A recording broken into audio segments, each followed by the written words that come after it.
아우슈비츠 수용소 생존자인 그 노아 클리그 씨는 만약 이곳에서 내가 살아남은 자 모두는 우리나라를 새로운 국가를 건설해야만 한다고 다짐을 수도 없이 했다고 합니다. 이것은 사실 그 노아만의 생각이 아니라 수용소에서 죽어간 수많은 그 유대인들의 염원이기도 하였고, 또한 온 이방 땅에 흩어져 살고 있던 수백만 명의 유대인들의 또한 소망이기도 했습니다. 홀로코스트가 세상에 알려지고 독일의 그 나치의 만행이 폭로되면서 야훼 하나님이 아브라함에게 약속한 그 땅을 회복해야 한다는 그 시오니즘이 급물살을 타면서 중동 지역의 그 패권을 차지한 강대국들의 도움으로 1948년 이스라엘은 마침내 건국되어서 오늘날 세계에서 영향을 끼치는 나라가 되었습니다. 오늘 하나님께서는 먼 훗날 하나님께 반역함으로 나라를 잃고 이방 땅에서 유리할 그 이스라엘 백성들을 다시 예루살렘으로 불러 모아서 그들을 일으키실 것이라고 예언을 하십니다. 지금으로부터 약 4,000여 전 믿음의 사람 아브라함을 택하시고 그들의 후손을 애굽에서 잉태케 하시고 또한 그들을 인도에서 광야로 이끄시고 그 광야에서 하나님의 그 백성으로서의 언약식을 체결한 후에 약속의 땅 가나안 땅에 안주하게 하셨습니다.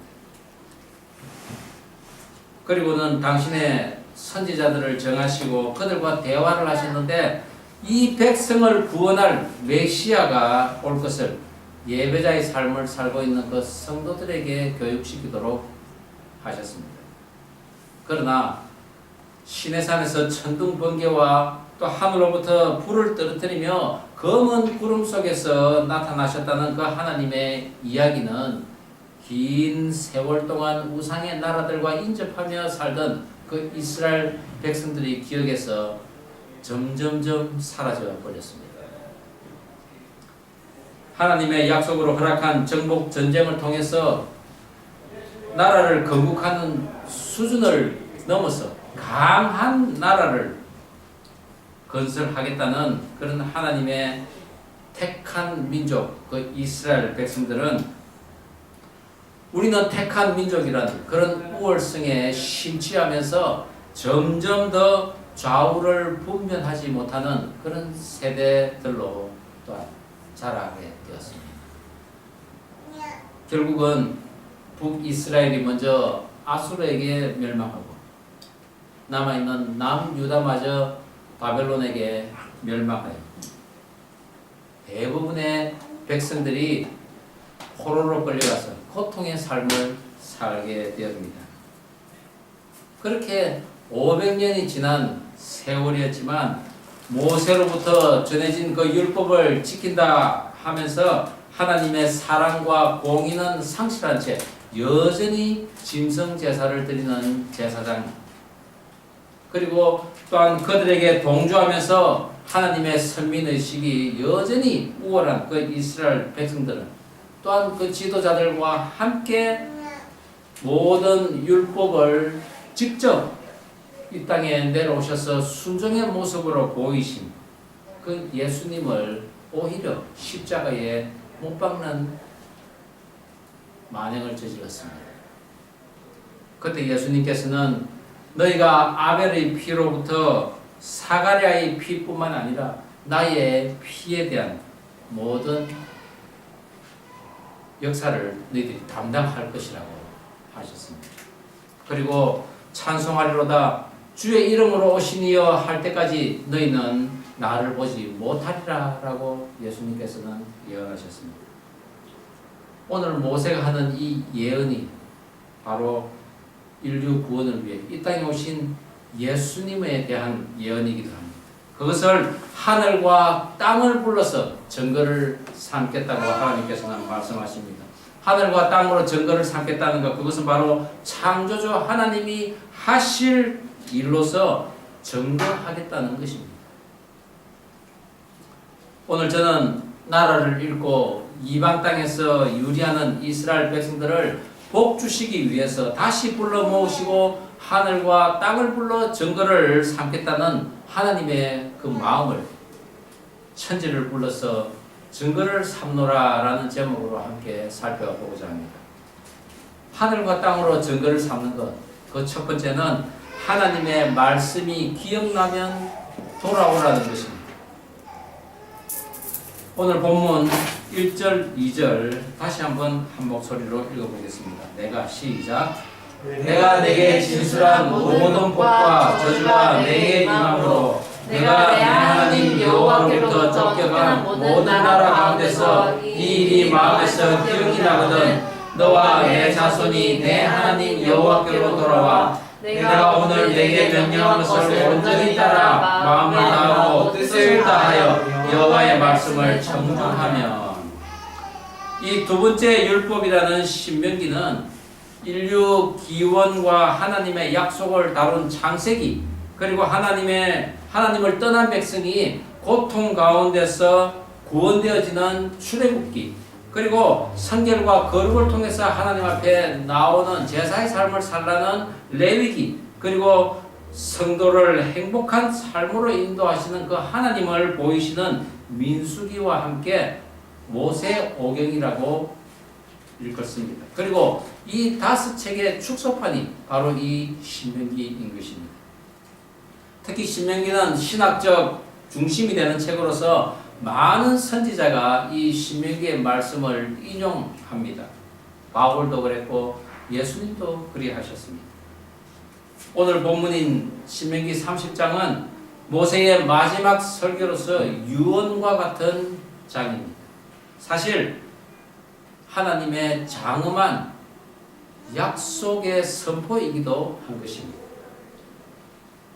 하나님의 말씀이 순종되어지는 곳은 축복과 생명이 있을 것이요, 하나님의 그 말씀에 불순종이 되어지는 곳에는 또한 말씀은 순종한다 하면서 또 일부는 자기의 사리사욕을 위해 장사를 한다는 그런 곳이 된다면 그곳에는 저주와 사망이 임할 것인데 그것을 온 땅과 하늘에 펼쳐 보이겠다는 것입니다. 이 말씀은 첫째는 당신의 백성에게 선포하는 것이요, 둘째는 공중 권세를 잡은 자에게 하는 것이며, 세 번째는 다가올 너희들의 후손에게 하겠다는 그런 말씀이기도 합니다. 그런데 사랑의 하나님께서는 예외의 그 자비법을 소개를 하고 계시는데, 우상을 쫓음으로 인하여 여호와로부터 쫓겨나 거주하던 모든 나라 가운데서도 오늘 모세가 선포한 이 말씀이 너희들이 생각이 나서 돌아온다면 내가 너희들을 모으겠다는 것입니다. 우리가 하나님을 알아가는 데는 복과 생명만 있는 삶으로는 부족합니다. 때로는 어떤 저주와 같은 삶, 또 사망을 통해서도 하나님께서는 우리를 가르치신다는 것입니다. 오늘 모세는 앞으로 이스라엘 백성들이 그 가나안 땅에 들어가서 하나님의 말씀에서 속히 떠나 저주 가운데 고통할 것을 미리 예언하고 계십니다. 그리고는 너희가 이것들 중에 선택할 것을 강력히 도전하고 있습니다. 네덜란드에 살았던 코리테품은 학살당하는 유대인을 숨겨준 죄로 온 가족이 수용소에 갇히게 됩니다. 그리고 가족을 다 잃고 그 코리테품 혼자만 부사일생으로 살아남아 간정 전도를 하러 다닙니다. 그런데 어느 날 간정 전도를 마치고 사람들과 악수를 하려고 있는데 저기서 악수를 하려고 기다리고 있는 많은 사람들이 다가오는 가운데에 눈에 익은 한 사람을 발견합니다. 바로 그 사람은 수용소에서 자기의 언니를 얼마나 학대를 했는 그런 학대를 하면서 그 언니가 마침내 죽임을 당하던 그런 악한 감독관이었던 것입니다. 그 사람이 점점점 가까이 다가오자 이 코리테품은 가슴에 요동치는 것을 감출 수가 없었습니다. 그때 고리템품은 기도를 합니다. 하나님, 저를 용서해야 할까요? 아니면은 만천하에 다 그가 그 악한 감독관이 있음을 알려야 할까요? 저는 못합니다 라고 기도했을 때 하나님께서는 고리템품에게 그에게 용서와 자비와 긍휼의 마음을 가지게 합니다.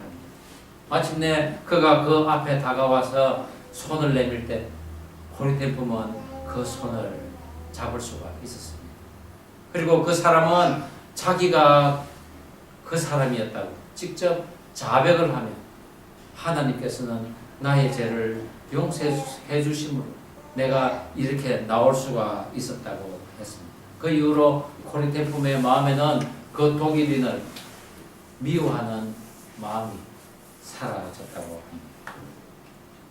오늘 본문에도 나라의 멸망으로 내가 쫓겨간 곳, 즉 그곳은 아담과 하와가 하나님에게 죄를 짓고 뱀이나 거하는 그런 어둡고 습한 곳, 그곳과 같은 곳에서 노예가 되던 건강을 잃던, 그리고 우울한 감정으로 정신적 감옥에 갇힌 듯한 그 모든 상황에서 너희들이 오늘 이 말씀이 생각나거든. 그때 해야 할 일이 있는데 그것은 바로 오늘 명령한 이 말씀을 따라 마음을 다하고 뜻을 다하여 여호와 하나님께 돌아오라는 것입니다.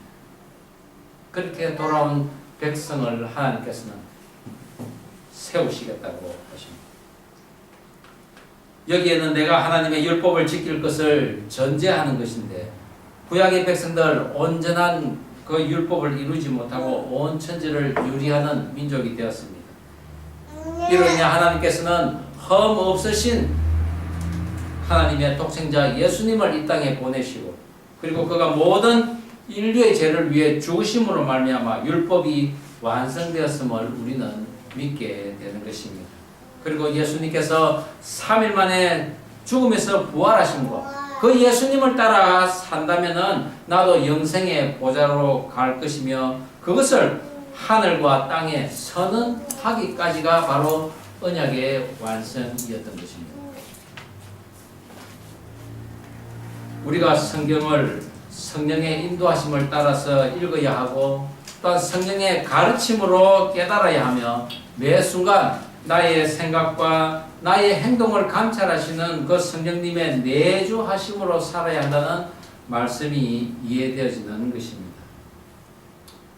야곱은 라헬을 사랑하여 7년의 고된 노동을 수일같이 보냈습니다. 뿐만 아니라 외삼촌 라반의 속임수로 인해 혼인 첫날에 사랑하는 라헬이 아니라 그 언니 레아가 신부로 들어왔을 때 분노해하고 억울해하면서도 자신이 형 에스를 2번이나 속이고 또한 앞이 보이지 않는 그 아버지를 3번이나 속였던 것이 생각났을 것입니다.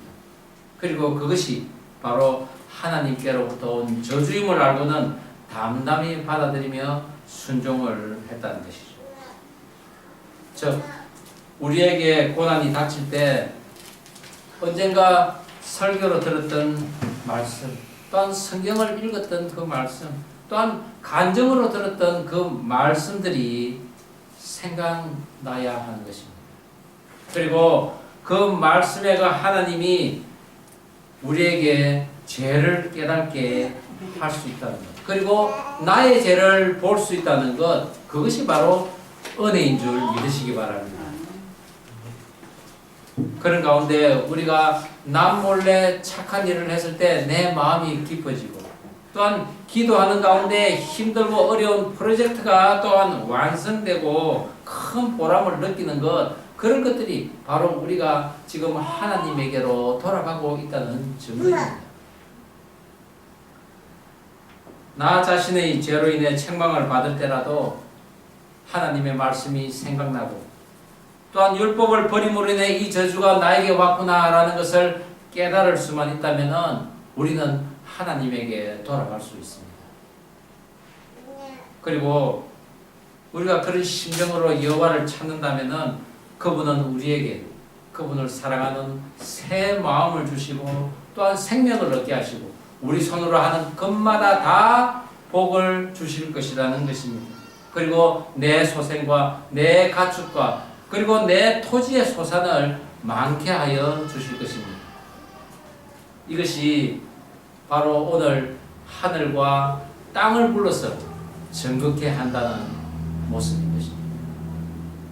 우리 지구촌 방주교회 성도 모든 분들이 바로 이와 같은 복을 받기를 주의 이름으로 축원합니다. 하늘과 땅으로 증거를 삼는 것, 그 두 번째는 말씀이 하늘에 있는 것도 바다 밖에 있는 것도 아니라는 것입니다. 오늘 본문 11절에서 13절까지 다시 한번 한 목소리로 읽어보겠습니다. 내가 시작. 내가 오늘 내게 명령한 이 명령은 내게 어려운 것도 아니요 먼 것도 아니라 하늘에 있는 것이 아니니 내가 이르기를 누가 우리를 위하여 하늘에 올라가 그의 명령을 우리에게로 가지고 와서 우리에게 들려 행하게 하려 할 것이 아니요 이것이 바다 밖에 있는 것이 아니니 내가 이르기를 누가 우리를 위하여 바다를 건너가서 그의 명령을 우리에게로 가지고 와서 우리에게 들려 행하게 하려 할 것도 아니라. 하나님의 대표적 기적 사건인 홍해를 맨 땅과 같이 건너온 이스라엘 백성들은 시내산에서 하나님의 백성으로서의 그 언약식을 치루었지만은 시내산에서 받아온 그 십계명과 율법은 하나님과 직접 대면한 모세나 그리고 성스러운 직분을 수여받은 아론과 같은 제사장들이 지켜야 하는 것이라고, 그것은 그들의 몫이라고 생각을 했다는 것입니다. 그러니 그들에게는 하나님의 말씀은 너무나 무겁고 멀게만 느껴집니다. 지키기가 불가능하다고 인식되었던 것입니다. 그러나 그런 자들은 원망하는 자들이요, 불만을 토로하는 자들이요, 또한 정욕대로 행하는 자라는 것입니다. 유다서 1장 16절에 이렇게 이야기합니다. 이 사람들은 원망하는 자며 불만을 토하는 자며 그 정욕대로 행하는 자라. 그 입으로 자랑하는 말을 하며 이익을 위하여 아첨하느니라. 이단의 세력들에게 대한 말씀이지만은 이것은 하나님의 능력에 대해 희미한 기억만 가지고 있는 자들. 또한 말씀이 분명히 능력이라고 했지만은 그 능력은 결코 보일 수 없는 자들. 영적인 눈을 열게 해주겠다고 하면서 예수를 팔아서 자기의 사리사욕을 채우는 자들. 교회를 출석하지만은 선을 멀게만 느끼고 선을 행할 수 없는 사람들. 그들은 남들에게 나로 하여금 저 높은 그 하늘에서 신비하고 놀라운 것을 받아서 나에게 보이라고 합니다. 그리고 저 바다 너머로 가서 신비한 체험을 또한 나에게 간증해라고 합니다. 그런 사람들은 결코 하나님의 그런 말씀을 지켜 행할 수가 없는 사람들입니다. 이 교회의 설교는 어떻고 저 교회의 목사는 어떻고, 아니 내가 좀 더 좋은 설교를 들으면, 아니 내가 좀 더 좋은 말씀을 들으면, 내가 좀 더 성경을 읽고 이해를 한다면은 내가 그 말씀대로 행하겠다라고 하는 자들인 것입니다.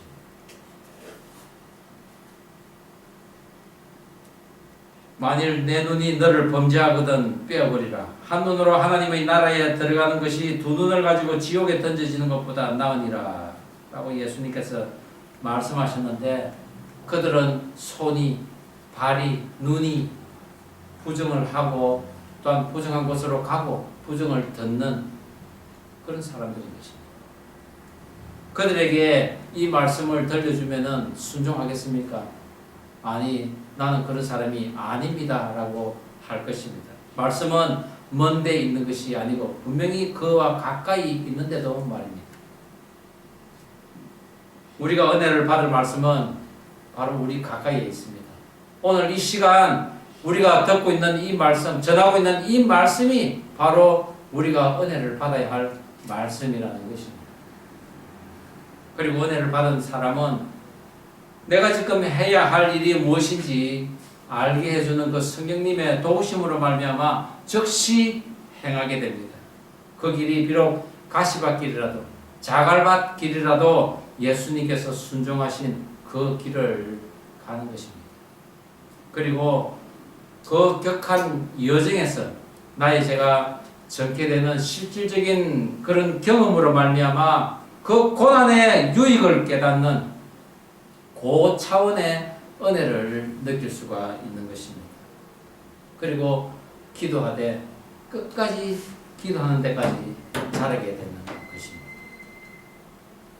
물론 내가 해야 할 것을 행하는 것 자체도 사실은 쉽지는 않습니다. 그러나 그 수고로움을 힘겹게 이루어내다가 말할 수 없는 은혜로 예수님 앞에 나아가서 나의 질고를 돕고 계시는 것을 깨닫고는 너무나 죄송하고 또한 감사하고 부끄러워서 주님 앞에 무릎 꿇고 기도하는 모습이 바로 하나님의 말씀을 가까이 하는 자의 모습인 것입니다. 다윗이 바세바를 범한 후에 자기 죄를 깨닫고 시편에서 이렇게 고백합니다. 그것이 바로 시편 51편입니다. 하나님이여 주의 인자를 따라 내게 은혜를 베푸시며 주의 많은 긍휼을 따라 내 죄악을 지워주소서. 나의 죄악을 맑게 씻으시며 나의 죄를 깨끗이 제하소서. 무릇 나는 내 죄과를 나오니 내 죄가 항상 내 앞에 있나이다. 지금 내 앞에 놓인 내 죄를 깨닫고 또 그리고 내 앞에 있는 말씀에 순종하는 그런 사람이 말씀을 가까이 하고 말씀을 지키는 자가 되는 것입니다. 제가 제 아내와 연애할 때 제 아내는 저를 상당히 자랑스러워했다는 것입니다. 저는 사실 그때 사실을 몰랐습니다. 번듯한 직장을 가지고 있고 그리고 또 대학원에서 그 어려운 가운데서도 또 대학원에서 공부를 한다기에 정말 자기 일에 열심히 책임을 다하는 사람인 줄 알았던 것입니다. 그런데 그렇게 결혼을 했는데 1, 2년이 지나고 나니 영 사람이 그런 사람이 아니더라는 것이죠. 불평불만을 이래 하는데 어느 날 왜 저에게 왜 집안일에 그렇게 관심이 없고 나를 도와주지 않느냐고 하는 것입니다. 그때 저는 아내에게 언성을 높이며 이렇게 말했습니다. 아니 내가 돈을 벌어다 주지 않는 것도 아니고 논팽이도 아니고 그렇다고 내가 아내를 때리는 것도 아니고 바람을 피우는 것도 아닌데 왜 그러냐고 그렇게 언성을 높였습니다. 그 이후로는 아내는 9년 동안 어떤 중요한 일도 저하고 토론하지도 않고 텅 빈 그 가슴을 안고 그 자리에 그냥 자녀의 공부 또 그리고 가정 경제를 일으키는 것 그리고 노모를 봉양하는 것 그것으로 그냥 채우는 세월을 살았다는 것이죠. 왜 자신이 결혼을 했는지 진짜 그 공허한 실체를 알 수가 없는 그런 삶을 살면서 9년이 지난 후에 제가 말레이시아의 우리 회사 그 법인장으로 이제 발령이 나서 가게 되었습니다. 그곳에 가서 저는 아내에게 그렇게 이야기를 합니다. 그동안 고생 많았다고. 그리고 이곳에서 이제 당신이 하고 싶은 대로 이제 한번 다 해보라고 내가 도와줄 테니까 라고 했더만은 아내가 그 말이 듣고 싶은 것이 9년 동안 내가 듣고 싶었던 말이었다고 그렇게 이야기를 하는 것입니다. 그리고는 아내는 이제 활기를 되찾고 그리고 자신감 있게 그 해외 생활을 합니다. 그리고는 지금 이렇게 어려운 목회 생활도 또 옆에서 도와주면서 언제나 지금도 제 모친을 제대로 모시지 못한 것에 대해서 말하고 있습니다. 그리고는 우리가 잘된 이유가 있다면은 그래도 가정을 지켜나가고 그리고 어려운 가운데서도 그 노모 봉양을 멈추지 않았다는 그것에 대해서 하나님께서 선하게 지금 갚아주심이라고 우리는 서로 이야기하고 격려를 하고 있습니다. 그 치레로 하나, 또한 또 내 자랑으로 하나, 부모 공양, 그것은 또한 멈추지 않았던 것입니다. 그것이 무엇입니까? 그래도 제5계명을 지키려고 그렇게 노력을 했다는 것입니다. 하나님의 말씀도 마찬가지입니다. 섭섭한 것을 말할 수 있어야 합니다. 그리고 힘들다고 또 하나님께도 말할 수 있어야 합니다. 자그마한 감사나 자그마한 그런 기쁨도 하나님에게 표현할 수 있어야 합니다. 왜냐하면은 말씀이신 그 하나님은 멀리 계시지 않기 때문에 가까이에 있습니다. 그리고 하나님의 말씀도 결코 지키기에 어려운 일이 아닙니다. 지금 내 위치에서 내 할 일을 최선을 다해 하는 것입니다. 그래서 오늘 신명기 14장에 이 말씀을 합니다. 우리 신명기 14장 아니가 30장 오늘 본문의 14절 우리가 한 목소리로 한번 읽어보겠습니다. 오직 그 말씀이 있습니까? 없습니다. 제가 읽겠습니다. 오직 그 말씀이 내게 매우 가까워서 내 입에 있으며 내 마음에 있음즉 너가 이를 행할 수 있느니라. 말씀이 아주 가까이 있다는 것입니다. 내 입에 있고 내 마음에 있다는 것입니다. 우리 옆 사람에게 이렇게 서로 축복하면 좋겠습니다. 말씀이 아주 가까이 있습니다. 말씀이 아주 가까이 있습니다. 말씀이 아주 가까이 있습니다. 말씀이 아주 가까이 있습니다. 나의 인생에 어떤 때는 서울에 내려간 것 같이 그런 고통스러운 때가 있습니다. 또 어떤 때는 하늘에 올라간 것 같은 그런 행복할 때가 있습니다. 그러나 그 모든 것은 하나님을 잘 알아가기 위하도록 하나님께서 베푸신 그런 환경이요, 시간이요, 조건이라는 것을 믿으시기 바랍니다. 저는 이스라엘 백성들이 나라가 망하여서 2000년이 지나도록 그런 나라 없는 서름을 겪다가 끝내 그 나라를 세우는 것을 묵상하다가 정말 우리가 견딘다고 하나님의 은혜가 그저 오는 것은 아니구나라는 생각을 하게 됩니다. 듣기만 하고 보기만 하여서 되는 것이 아니라 실제적으로 은근길을 걷어내서 또한 가시덤불을 해치고 땅을 고르고 돌을 솎아내고 거기에 씨를 뿌려야 열매가 싹이 나고 열매가 나는 것입니다. 그리고 그것만이 다가 아닙니다. 내가 하는 노력이 있지만은 또한 하나님께서 이른 비와 늦은 비를 주시는 또한 은혜가 반드시 있어야 합니다. 그것을 위해 우리는 또한 기도해야 한다는 것입니다. 저희가 예수 믿지 않을 때는 성경이 아주 나와 상관이 없었습니다. 저희 집에 성경책 한 권 없었습니다. 그런데 하나님을 믿고 나니 저희 집에 성경책이 얼마나 쌓여 있는지 모릅니다. 영어 성경, 한글 성경도 각 그 번역본마다 있습니다. 그리고 각종 영어 주석책이 있습니다. 그리고 영어 각 곳마다 주석이 전집으로 되어 있습니다. 저희들 책장이 그야말로 성경 말씀, 성경 그리고 성경 주석으로 한 책장을 가득 채우고 있습니다. 정말 성경 말씀, 그 말씀을 갖고 있는 거라면 벌써 3,000점까지 갔다 올 정도입니다. 오늘날 어떻습니까? 신비의 산에서 또한 그 기적과 같은 먼 그 바다에서 말씀을 가져올 필요도 없습니다. 그냥 버튼만 누르면은 온갖 그 미디어를 통해서 편안한 소파에 앉아서 또한 심지어 침대에 누워서도 유명한 목사님의 말씀을 들을 수가 있습니다. 그야말로 우리는 지금 말씀의 홍수 시대를 살아가고 있는 것입니다. 아니 지금 당장 밖에 나가면은 제발 우리 교회에 와서 말씀 좀 들어주십시오 라고 애원하는 교회들도 있습니다. 하나님께서 그것을 저는 허락했다고 생각합니다. 뭡니까? 마치 경고의 메시지와 같지 않습니까? 말씀이 홍수 같아도, 말씀이 내 옆에 있어도 내가 상관없으면 그 말씀은 아무것도 아닌 것입니다. 내가 찾아야 합니다. 그리고 그 앞으로 가야 합니다. 그리해야 그 말씀이 나와 상관이 있는 것입니다.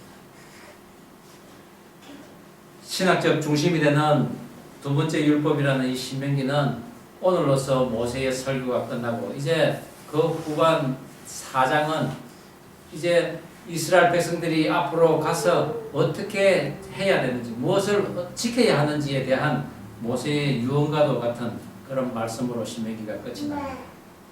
모세는 어쩌면 자신의 야망을 이루지 못한 자라고 할 수 있습니다. 그러나 광야를 지나는 동안 모세는 땅으로, 하늘로서 증거를 보여준 그 하나님을 체험을 했습니다. 그리고 그 하나님이 주신 말씀은 결코 멀리 있지 않고 바로 나와 함께 걸었다는 것을 그는 경험했던 것입니다. 그리고 그것을 깨닫고 나서는 너는 가나안에 들어가지 못하리라는 하나님의 말씀에 순종할 수밖에 없었습니다. 우리가 이 지구촌에서 살아가는 이유, 복과 생명이 나에게 있을 때나 또한 저주와 사망이 나를 엄몰한다 하더라도 하나님께서 당신의 그 창조물인 땅과 하늘을 불러서 정극해 하는 것을 우리에게 직접 보이시고 있다는 것을 우리는 늘 깨어서 감지할 수 있어야 합니다. 그리고 무엇보다도 그 모든 것의 증거로서 당신의 생명을 주시고 그리고 우리의 대신 화목제물 대신 그 예수님께서 모든 것의 증거를 보이셨습니다. 우리가 그 증거 앞으로 나아가서 하나님 주시는 복을 받고 살아갈 수 있는 모든 성도 되기를 주의 이름으로 축원합니다. 기도하시겠습니다. 우리 이 시간 함께 기도하면 좋겠습니다. 그렇습니다. 하나님께서 우리에게 하늘과 땅으로 증거를 삼으셨습니다. 그것을 볼 때마다 우리는 하나님의 말씀이 기억나야 합니다. 그리고 하나님께서 나에게 돌아오라고 하는 그 음성을 또한 들을 수 있어야 합니다. 그리고 우리는 그 하나님 앞에 나아가야 할 것입니다. 하나님의 말씀이 늘 내 기억 속에서 떠나지 않도록 도와주시옵소서. 우리가 이 시간 간절히 기도하면 좋겠습니다. 그 말씀 하늘에 있는 것도 바다 밖에 있는 것도 아닙니다. 바로 내 입에 내 마음에 있는 것을 우리가 이 시간 고백하며 그 하나님 앞에 나아갑시다. 우리 다 함께 통성으로 기도하겠습니다. 하나님 아버지 주신 말씀 가슴에 닿습니다. 하나님의 그 말씀이 언제나 하늘과 땅으로 증거를 삼는 것을 오늘 이 시간 도와주옵니다. 우리가 살아가면서 어떤 모습으로 어떤 그 장소에서 어떤 시간에 그것이 나에게 다가올 때 그것이 곧 하나님께서 보여주시는 증거의 모습이라는 것을 우리가 늘 깨어서 살아갈 수 있도록 도와주시옵소서. 그리고 그 말씀이 멀리 있는 것이 아니요 나와 상관이 없는 것이 아니요 내가 찾으면 그 말씀은 바로 내 앞에 있다는 것을 내 입술에 있고 내 마음속에 있다는 것을 늘 깨닫고 살아갈 수 있도록 주님 인도하여 주시옵소서. 하나님 감사드립니다. 우리가 하늘과 땅으로 증거를 삼는 것이 어떤 것인지 하나님의 말씀이 기억나면 돌아오라고 하신 말씀이 무엇인지 이 시간 깨닫게 됩니다.